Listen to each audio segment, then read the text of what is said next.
അങ്ങനെ ഞങ്ങൾ ലീവൊക്കെ കഴിഞ്ഞിട്ട് നേരെ വീട്ടിലേക്ക് പോകണം കേട്ടോ. അമ്മ സഞ്ചിയിൽ എന്തൊക്കെയോ ആക്കി വെച്ചിട്ടുണ്ട്. തേജു എല്ലാവർക്കും ഉമ്മ കൊടുക്കല കേട്ടോ. അമ്മയ്ക്കാണെങ്കിൽ ഭയങ്കര സങ്കടമാവും പോണതുകൊണ്ട്. അവനുണ്ടെങ്കിൽ വീട്ടിൽ ഭയങ്കര ഒച്ചപ്പാടും ബഹളമാണ്. അല്ലെങ്കിൽ അവർ രണ്ടാളും മാത്രമാണല്ലോ. പോണ്ട പോണ്ടെന്നൊക്കെ പറഞ്ഞു. പിന്നെ തേജുവിന് സ്കൂൾ തുറക്കുന്നതുകൊണ്ട് പോകാതിരിക്കാൻ പറ്റില്ല. അങ്ങനെ ഞങ്ങൾ നേരെ തറവാട്ട് പോയിട്ട് അച്ഛമ്മനെ കണ്ട് തേജു കെട്ടിപ്പിടിച്ച് ഉമ്മയൊക്കെ കൊടുക്കുന്നുണ്ട് കേട്ടോ. തേജുവിന് അച്ഛമ്മനെ ഭയങ്കര ഇഷ്ടമാണ് കേട്ടോ.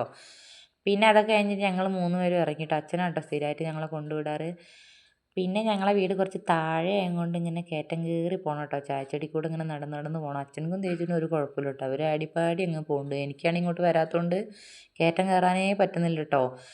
ഞാനാണെങ്കിൽ നടന്ന് നടന്ന് കിതച്ച് കിതച്ച് മടുത്തു കേട്ടോ. ലാസ്റ്റ് വേർത്ത് കുളിച്ചു. അതും പെരും വെയിലത്ത്. അമ്മയാണെങ്കിൽ ഒരു ലോഡ് സാധനം സഞ്ചിയിലാക്കി തന്നിട്ടുണ്ട്. അത് ചുമന്ന് വേണം പോവാൻ. അങ്ങനെ ഞാൻ മേലെ കയറി ഒരു മരത്തിൻ്റെ ചുവട്ടിൽ ചാരി നിന്നു കേട്ടോ. മടുത്തു പോയി ആകെ.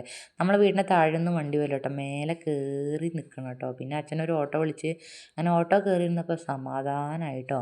പിന്നെ വേഗം തന്നെ ബസ്സിലൊക്കെ കയറിയിട്ടോ. പിന്നെ ടൗൺ എത്തിയപ്പോൾ അച്ഛൻ ഞങ്ങൾക്ക് ജ്യൂസും കട്ട്ലേറ്റും കടിയൊക്കെ മേടിച്ച് തന്നു കേട്ടോ. അത് കഴിച്ചപ്പോൾ സമാധാനമായി. പിന്നെ വീട്ടിലേക്കും കുറച്ച് സാധനങ്ങളൊക്കെ മേടിച്ച് തന്നു കേട്ടോ.